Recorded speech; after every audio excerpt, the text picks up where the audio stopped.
And that comes back to the story of that digital divide. If we look to Singapore as another example, this is not transportation necessarily, but it's automation as far as robots.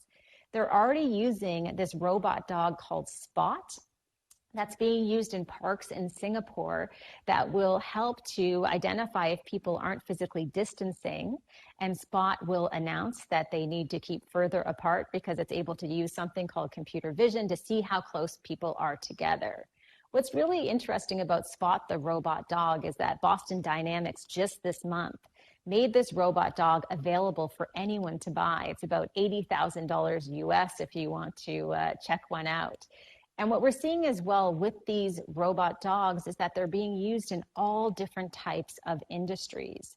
They're being used to save man hours in terms of the construction industry. They're being used in places in construction where potentially there are risks as far as the terrain.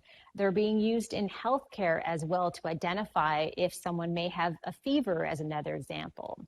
Now, when I talk about this acceleration and adoption happening in other parts of the world, I do want to say that there are a few pockets and places where we're seeing different organizations here in Canada who are trying out this new technology. As one example, Quebec-based construction firm Pomerleau has actually been using Spot in their 500,000 square foot building. And what Spot does there is it saves about 20 hours of work per week by automating the capture of nearly 5,000 images. So again, we're seeing this change in the workplace where more and more we'll see this introduction of robots in the workplace, and that's absolutely a real reality. And I'm sure it's taken companies like Pomerleau the ability to actually have the courage to lead in this space and understand how to try some of this new technology just to be one step ahead and always thinking about the future. So as far as the lesson here, the lesson is for all of us really to try to find that courage to lead and to try new things. And as far as a resource, I wanted to recommend this link you can check out. It's an AI leadership toolkit. So if you're watching right now and you're a leader in your organization, this is an excellent toolkit to walk through no matter what industry you're in, to really understand how you can lead as far as emerging technologies and understand the opportunities that are right in front of you. Stephen, we have a couple more trends, but wanted to check in with you for a second as far as any questions or comments on the future of machines and robots in the workplace. Yeah, thanks, Amber. It's funny that you showed Spot because I actually was watching breakfast television here in Toronto this morning, and there was a clip on there on Spot.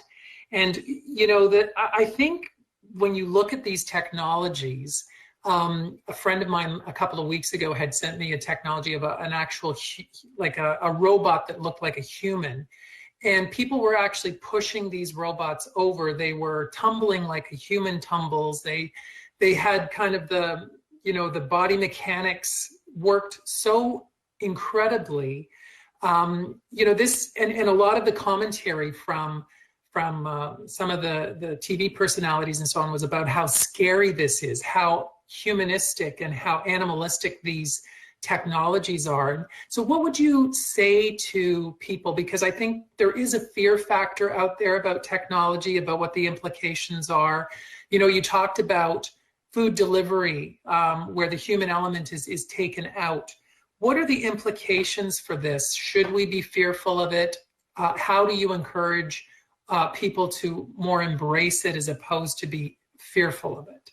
I think you make a really great point. To be honest with you, being in the position that I'm in and talking about much of this technology, I know that it can also infuriate people because you're talking about the end of some jobs. I mean, in many cases, if you look at the example I just showed you in Quebec, we're talking about a robot essentially replacing what a human used to do. In saying that as well, I would also stress that when we talk about robots, we can think about robots in some really interesting scenarios as far as healthcare.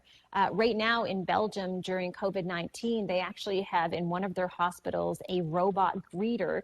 As you walk into the hospital, what the robot is able to do is to take your temperature, ask you questions, and then put you in a queue to move on to the next phase. Now, they do this because they recognize the process of an actual human interacting with someone who could be positive for COVID-19 is very dangerous. So in that sense, it becomes life-saving technology. So